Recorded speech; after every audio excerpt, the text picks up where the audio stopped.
This show is produced by the Hartman Media Company. For more information and links to all our great podcasts, visit hartmanmedia.com. Welcome to the Holistic Survival Show with Jason Hartman. The economic storm brewing around the world is set to spill into all aspects of our lives. Are you prepared?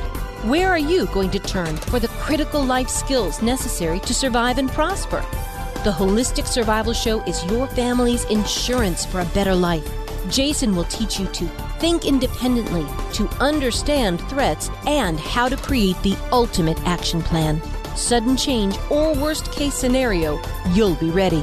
Welcome to Holistic Survival, your key resource for protecting the people, places, and profits you care about in uncertain times.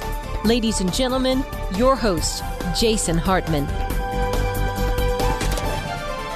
It is my pleasure to welcome Ezzedeen Soleiman, and he is here as an expert on Plan B, second citizenship, second passports. What are your options? Citizen by investment, we've all heard about that extensively. It's widely promoted. But what about citizenship by ancestry?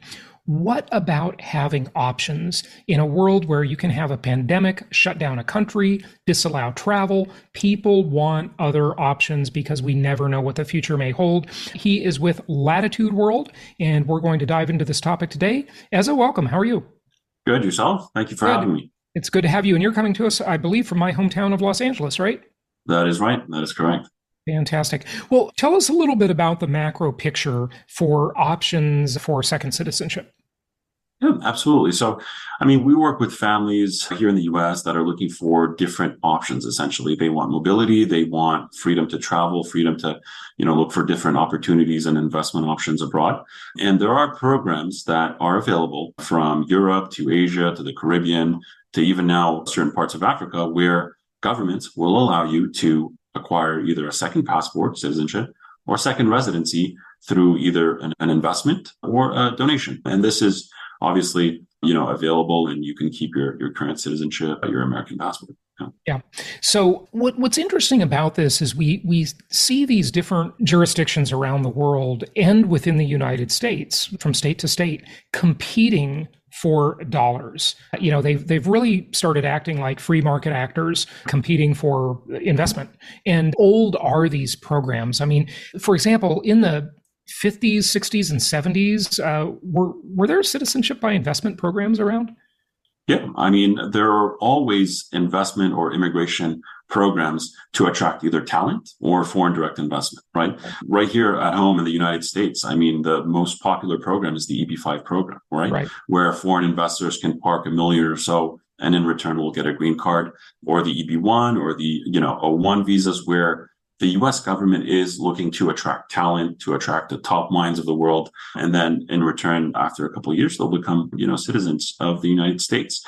And other countries around the world have been doing the same. So the first really citizenship by investment program was St. Kitts and Nevis, right? It's a little island in the Caribbean that started this program in the 90s, where investors can either donate or invest in real estate. And in return, they will acquire a second passport. So that's been going on for a very long time. And, countries like Canada, like the UK, like Portugal, and, we'll dive into this a bit further, have, jumped on the bandwagon and are trying to attract talent and wealthy and talented individuals to their shores.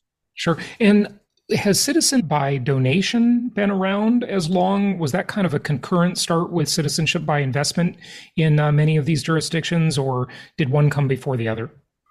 Right. So the easiest thing is getting a check, right, from an investor. Right. So like I said, St. Kitts started with the donation option. So either you donate $100,000 or $150,000. So writing a check, and in the process, it'll take approximately 4 to 5 months.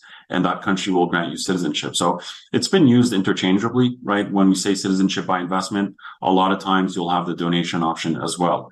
To give you an example, Malta, which is a European Union country right in the Mediterranean, has a citizenship by investment option, which requires a real estate investment, but also a very large donation, approximately 600 or 700,000. So that word is used interchangeably. So there are a lot of countries that use citizenship by investment as a gateway into their program. Yeah. Okay, great. So take us around the world, if you would, and talk about some of the best and worst offerings here. And, different offerings fit different people and different circumstances, right? Right. That's absolutely right, Jason. I mean, when we're looking at, different programs around the world, a lot of times I ask my clients and, I ask people that are in the industry, what would be the next best thing? So if you were to, say, all right, the United States is my home country, but I'd like to spend a significant amount of time in a different part of the world, where would that be? So you would need to match lifestyle, security, just way of doing business, and, amenities and getting sort of the same lifestyle. So the next best thing would be Europe. Hence why I'm sure a lot of your viewers and listeners have heard of the Portuguese golden visa, right? I was quoted as saying Portugal is the new California because it has a similar landscape. It was very affordable. There was a lot of talent going there, and a lot of people spoke English, and it was, quite a nice place to live, or still is. So Portugal has been, the number one destination because it gives you, access to free healthcare, free education, you have top restaurants, and so on and so forth. And people, could see themselves retiring there or spending at least 4 or 5 months out of the year there. So I would say number one is getting a destination in the European Union countries, just because it gives you access to all the other states that are part of the European Union. So it sort of works like the United States, where you're a resident in one state, let's say, for example, Texas or California, but you have access to all the other states, all the other member states. But haven't those programs really tightened up? I mean, how much do they cost now? Take us through the specifics of, say, Portugal, if you would. Yeah, so Portugal is just one of the programs in the EU. They have tightened up because obviously this program started, I want to say 10 years ago, right after the financial crisis, to funnel some foreign direct investment to a particular area in the economy. Now that, Portugal's suffering from its own success, the government is readjusting, I would say, and looking at different options to benefit their citizens and benefit the country. They have tightened up. Traditionally, you were able to buy an apartment in the middle of Lisbon, right, for 250 to 500,000. You have a beautiful apartment or home.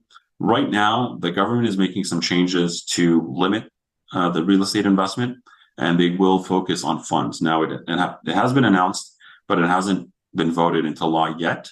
But we're expecting it to happen in the next couple of months or so. Governments like, for example, Cyprus closed their programs a couple of years ago. The UK had a tier 1 investor visa, which attracted a lot of people to London. That program has been closed. So there has been a shift in the industry for sure. There are programs that are opening up, and there are other programs that are, like you said, tightening and closing down. Okay, so what is the Portugal program now then? So the Portugal program now is still open for real estate. The minimum requirement is approximately 280,000 invested in a commercial property. If investors are looking at a residential property, so for themselves, then it would go up to 500,000 minimum. Right, but the problem with these investment programs is it's not like you can just invest. I mean, correct me if I'm wrong, but you can't just invest in anything. You can't just buy a property there for $500,000 and say, "Oh, I qualified," right? You have to do them in certain areas, and that's right. You can only invest in certain funds or programs. And from what I'm told, these aren't the desirable investments or areas. Is that true, or is that false? So yeah, you're absolutely right. I mean, I'd like to say that they're still desirable. You can get a beautiful property maybe 20 to 30 minutes from the shore or from the coast, which is, much more than you get right now in LA. I can tell you that. But, there are some funds that are, very competitive compared to what you'll get in the US and so on and so forth. But yes, I mean, obviously the government is putting some restrictions on where foreigners can invest. So you can no longer invest in, the city centers that you were able to, a couple of years ago. And now it's at, areas that would need development for sure. But Portugal, yeah, like you said, is definitely shifting to the fund option. So the minimum requirement, once the law will pass, will be 500,000 euros in a managed fund. So it could be a private equity fund or, a VC fund, and you need to hold that investment for 5 years. So that would be the new program or the new investment options going ahead. Okay. And so what about just doing a donation? Can you just pay your way into Portugal? It's no longer the case. There was a 250 donation option, but yeah, from what we're seeing, that will no longer be the case. Okay, so for 250,000 to just buy Yep. is out. You just got to Exactly. invest now. Yeah, Okay. you just got to invest into a fund. I mean, Malta is the next best thing, right? If we look at Portugal, the reason why, and I'd like to take a step back, the reason why it was so popular is because it's a passive investment. It doesn't require you to live there, right? The minimum stay is, let's say, if you break it down, is 7 days a year there. And the minimum investment is 280. So it's relatively a low entry point. Malta, on the other hand, gives you citizenship in approximately 18 months. So you're granted citizenship in 18 months. You don't need to live there. There are some visits and some stay requirements, and there's a very strict due diligence process. But people can donate approximately €1 million, and then you'll be granted an EU passport. Yeah, but So that's that is super really, expensive. I mean, that's a really expensive price, yeah, $1 million. yeah, You- exactly. So that's hence why Portugal is so popular, because yeah. it is relatively a low entry point. It does take longer, but yeah, So it's why definitely. not do St. Kitts? I mean, that program has been just so talked about and so popular. Where does it stand now? I heard that one tightened up as well. Is that true? Yeah, that is definitely true. I mean, the EU and different countries that are part of the Schengen have put pressure on the Caribbean countries to refine and to tweak their programs. So it really depends on lifestyle, right, Jason? So some clients tell me that as I want to spend 6 months in Europe, I want to buy a house in France, I want to send my kids to school in Germany, and so on and so forth. So they'll pick Europe. Other investors or other families across the US will tell me, as I want a plan B. I want an insurance policy. During the pandemic, I felt like my wings were clipped. I was restricted. I had, business deals across the world, and I wasn't able to travel because I was American. And as you remember, borders were shut to Sure. us, right? So that would be the next best thing. It really is a tool to allow you to travel, to allow you to spend a significant amount of time in different countries without using your US passport. So that's the ultimate insurance policy. I think a lot of people, though, aren't looking to actually move to the destination. They just want an option, and they want to be Yeah. able to avoid future travel restrictions. So, so take us through St. Kitts. Since it's so talked about, I just got to ask you to finish that. What are the specifics of that program, if you will? Right. So like you said, Jason, I mean, you're not required to live in St. Kitts. You're not required to move there. You don't need to spend a significant amount of time there. It really is a passive program or a passive passport. The requirements right now are bumped to approximately 250,000 in terms of donation. And the process takes approximately 6 to 8 months. So you And how send much us more your, investment? That's the donation, that's 250. the donation. Yeah. The investment will go up to approximately 400 to 450,000. And that's in St. Kitts. Now, there are other countries in the Caribbean, like St. Lucia, like Grenada, like Antigua and Barbuda, that also have similar programs, either a donation or investment in real estate. In fact, Antigua is a major destination for a lot of celebrities. And you can buy a home there and you'll be granted citizenship, right? And you need to keep the investment for at least 5 years. So that's, a very manageable program for a lot of people that are looking for a second passport. Now, if you were to compare that with Europe, obviously you won't be able to spend or to live in Europe with a passport from St. Kitts. You're allowed 90 days there, but you won't be able to live there, right? Hence why a lot of people choose the EU.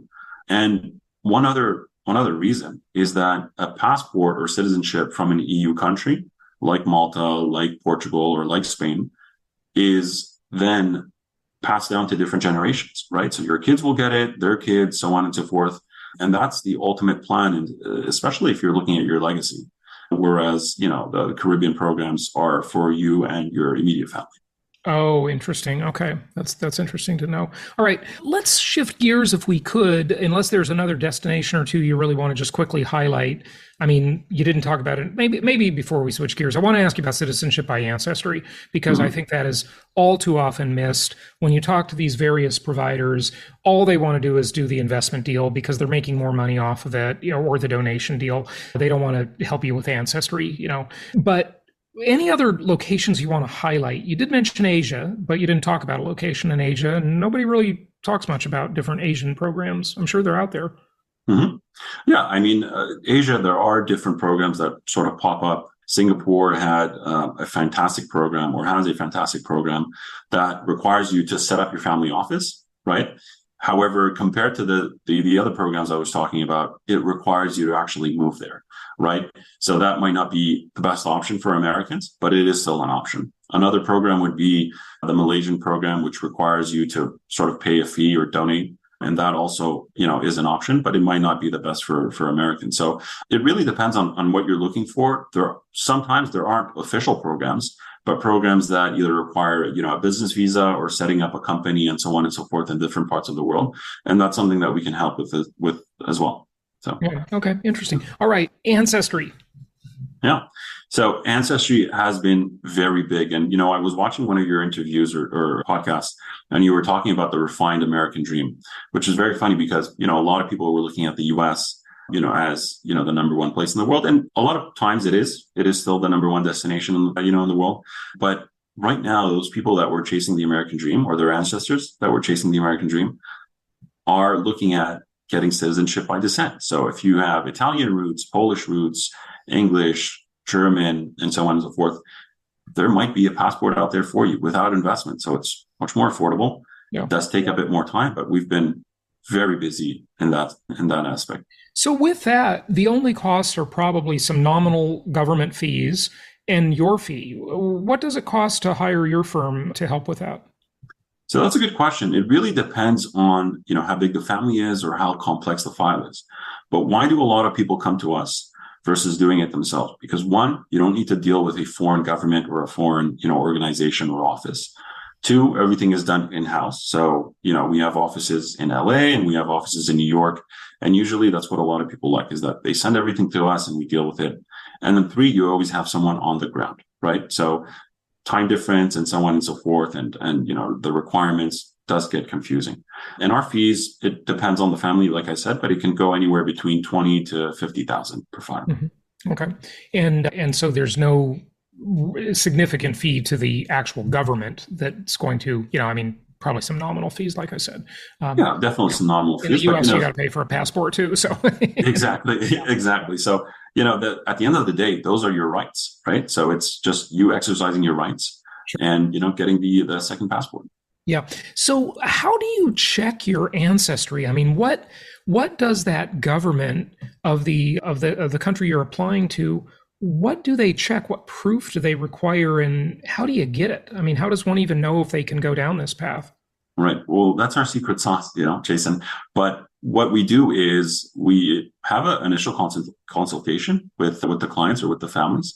If they say, my grandmother, she came to the US, or I just found, this foreign passport or this European passport in my father's drawer or what have you, then there is a search that we do. These governments do have lists and do have sort of a library of families that have immigrated or were once citizens of their country. And it's just about getting the right information, getting the right documents, and doing that search. A lot of programs, like, for example, the Sephardic Jewish communities that, we're part of, let's say, for example, Spain and Portugal, have actually, just with their last name, we have gotten a lot of them citizenship back from those EU countries. So just little hints and little, documents that help us do our job and ultimately getting you your passport. Do you go to Ancestry.com, for example? I mean, the Mormon Church used to own that. I think BlackRock owns it now. Mm-hmm. That's scary. But do you go there and search your ancestry and try to figure out your lineage and then bring it to your firm and you say, hey, let's go with this country or that country? I mean, is that what an American should do? Yeah, I mean, a lot of times it's reaching out to us, or, and in some instances, we've had people that said, hey, I just got my ancestry tree or my family tree, and I have ties to Europe or to Germany or to France. Could we look into this? And well, yes, we can, obviously, with some documents, the ancestry results that you got. So yeah, I definitely encourage everyone who either has, some stories about their family immigrating or anything like that to do a bit more research. And definitely reach out to us. There's, it doesn't hurt to see where your roots are. I guess the other element, and a lot of people have been into this lately, is what about a DNA test? If you go to 23andMe and it, that tells you things too, right? That definitely tells you things. It's a bit more complicated when it's a DNA test. A lot of times these clients that come to us have either, someone in the family that has talked about it or some sort of document that we can use. But the best, again, would be Ancestry. DNA gets a bit more difficult when we're dealing with the different governments. Yeah, interesting. What else would you like people to know? What question didn't I ask you that, is important for people to hear? So a lot of times I get, Ezzedeen, is this legal? And the answer is absolutely. You are allowed to have multiple passports. What are some of the tax implications? I'm not a tax expert, but as long as you don't have any business or any companies generating revenue in those countries, it's not a big deal. And a lot of times people ask me, again, do I need to live there? Do I need to pack my bags, sell my things in the US and say goodbye? And the answer is no. So these are definitely Plan B solutions, Plan B options, and it's just getting more and more popular. So. Yeah. To that point, though, I have been told by various experts over the years that for Americans, sometimes the U.S. actually has a problem with dual citizenship, and they won't allow it, oddly, which, you'd kind of think that might be the other way around. But is that wrong? I mean, if it's a country that isn't too friendly to the United States, then yes, I would say absolutely. No, a friendly country. I mean, we're not talking about Iran or North Korea or something, nowadays you'd have to include Russia in that, I guess. Yeah. But if it's just like a European country, for example. Yeah, then there's absolutely no problem in getting a second passport. I'm not sure about the conversation, but yeah, again, you are allowed as an American to have a second passport for sure. Interesting.